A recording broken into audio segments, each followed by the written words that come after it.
Hello. हाँ कपिल, कैसा है? बस यार कट रही है। क्या हुआ? ऐसे क्यों बोल रहा है? और क्या भाई, जब लाइफ में कुछ बचा ही ना हो तो यही तो बोला जाएगा। अच्छा ये बता, घर में सब कैसे हैं? मम्मी पापा तेरे, भाभी बच्चे सब ठीक है ना? भाई और सब तो ठीक है, लेकिन ये जो मेरी वाइफ है ना, एक तो दिन भर मोबाइल में चिपकी रहती है। और भाई अब तो पूछियो मत, आजकल का जो सीन चल रहा है ना, साला सब कुछ यूट्यूब पे वायरल हो जाता है। उसकी वजह से मेरा दिमाग खराब हो रखा है। मतलब तू कहना क्या चाहता है? सब साफ साफ बोल ना।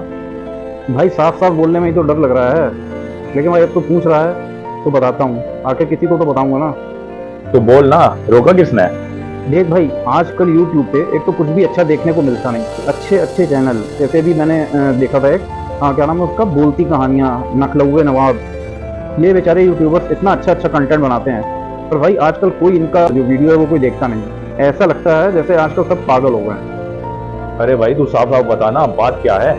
भाई अभी तू देख, कुछ दिन पहले अभी यूट्यूब पर क्या चल रहा था, धनुषी वर्मा एंड यदुवेन चहल, सभी लोग उनके डाइवोर्स का मातम मना रहे थे। फिर बीच में वो मुस्कान वाला केस वायरल हो गया था, जिसमें वो अपने पति का मर्डर करके नीले ड्रम में डाल देती है। फिर बीच में विराट कोहली ने अवनीत कौर की फोटो को इंस्टाग्राम पे गलती से लाइक कर दिया था, तो इसका इशू बन गया, और उसकी वजह से अनुष्का शर्मा अभी तक मुंह फुलाए घूम रही है। तू कहना क्या चाहता है? सब साफ साफ बोल ना। भाई मैं ये कहना चाहता हूँ कि आजकल सोशल मीडिया पे एक नया ट्रेंड शुरू हो गया है, मतलब वायरल होने का, पब्लिसिटी बटोरने का एक नया तरीका है। पहले शादी करो, आप पब्लिक फिगर हो तो आपकी शादी वायरल। फिर अगर आपकी लड़ाई हुई तो आप एक दूसरे को इंस्टाग्राम पे अनफॉलो करो, और फिर उसके बाद डाइवोर्स, उससे भी बड़ा पब्लिसिटी स्टंट। अरे हाँ तो ठीक है ना, तुझको इसमें क्या प्रॉब्लम है? भाई प्रॉब्लम मुझे है, और फ्यूचर में बहुत सारे लोगों को भी होने वाली है। भाई कैसे? भाई एक चीज तू शायद नोटिस नहीं कर रहा है आज, कि जो अपनी नॉर्मल जिंदगी जीने वाले भाई लोग हैं ना, जो ऑफिस से घर और घर से ऑफिस वाली लाइफ में बहुत खुश हैं, उनको दुनिया आगे चैन से जीने भी नहीं देगी। तू फिर घुमाने लगा यार। भाई क्या तुझे पता नहीं है, जो अपने 3 हस्बैंड थे उनके साथ क्या हुआ? एक टीसीएस में था, एक आईटी इंजीनियर था, वो एक अच्छा खासा फॉरेन में रहता था, चाहता तो वो भी अपनी लाइफ फॉरेन में सेटल कर सकता था। तू जानता है ना उनके साथ क्या हुआ? जानता हूँ यार, दो ने सुसाइड कर लिया और एक का बड़ी बेरहमी से मर्डर कर दिया गया। पर इससे तू कहना क्या चाहता है मेरे भाई? भाई प्रॉब्लम यही है कि हम मिडिल क्लास हस्बैंड सब कुछ देख कर भी सब कुछ अनदेखा कर रहे हैं। भाई तू देख, आज यजुवेंद्र के पास पैसा था तो उसने बड़ी आसानी से धनुषी को डाइवोर्स दे दिया।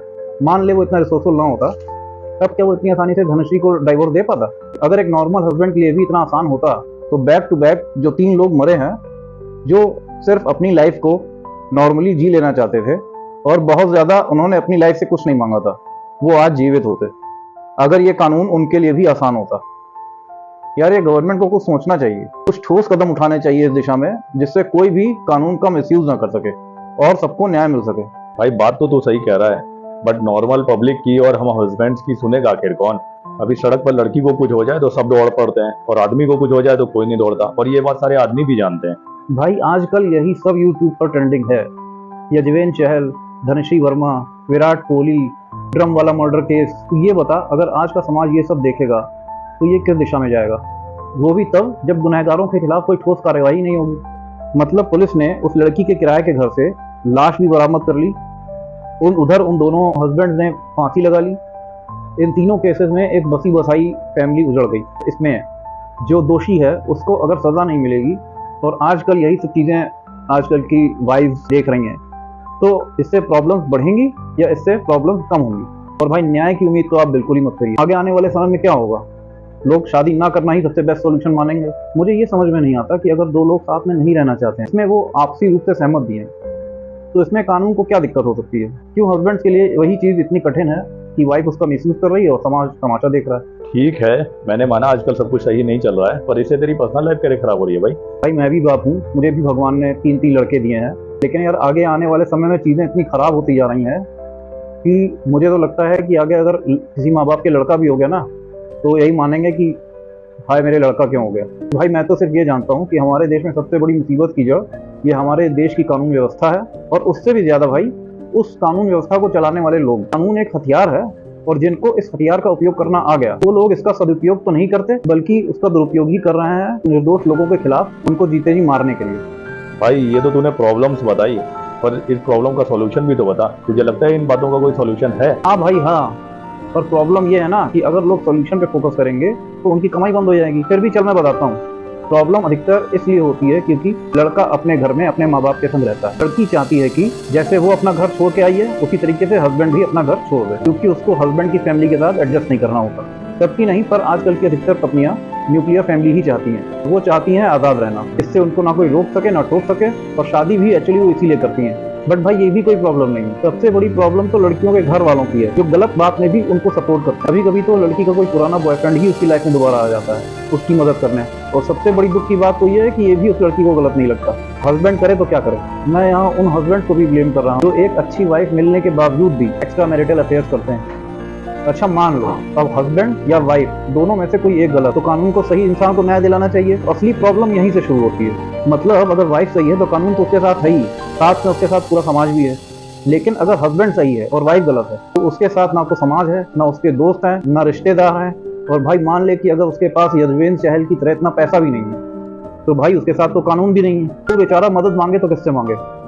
आखिर में उसके पास एक ही रास्ता बचता है कि या तो अलग होके रहो, उसमें भी उसका मर्डर हो सकता है, और अगर वो बहुत दुखी हो गया तो सुसाइड। अरे पर सॉल्यूशन भाई वेट कर, सॉल्यूशन एक्चुअली यहीं पर है। जिस कारण से इतने कॉम्प्लिकेशंस है ना, उस कानून को अगर उतना ही इजी एक हस्बैंड के लिए भी बना दिया जाए जितना वो कानून वाइफ के लिए है, तो सारी प्रॉब्लम सॉल्व हो सकती है। और तो और अगर ये प्रूफ हो जाता है कि वाइफ गलत है तो उसने अपने हस्बैंड पर सारे एलिगेशन गलत लगाए हैं, तो हस्बैंड को पूरा क्लेम मिलना चाहिए और वाइफ को कठोरतम सजा होनी चाहिए। मेरे भाई कहने का मतलब सिर्फ यही है कि सिर्फ हस्बैंड वाइफ के लिए ही नहीं बट सभी के लिए कानून जो है एक आसानी से अप्रोचेबल थिंग होनी चाहिए, ना कि कोई ऐसी चीज जिसको सिर्फ पैसे वाली लोग ही खरीद सकें। After all it is not a luxury, it is a right of every common man to get justice who is living on this earth. Government को इस पर एक गंभीर रुख लेना चाहिए, वरना शादी तो छोड़, लोगों को कानून पर से ही विश्वास उठ जाएगा। और भाई जिस दिन ये होगा ना, उस दिन लोग न्याय पाने के लिए गलत रास्ते अख्तियार करने से भी नहीं चूकेंगे, और वो दिन बहुत बुरा होगा। मुझे लगता है कोई समझदार इंसान ये सोच के भी सिहर उठेगा।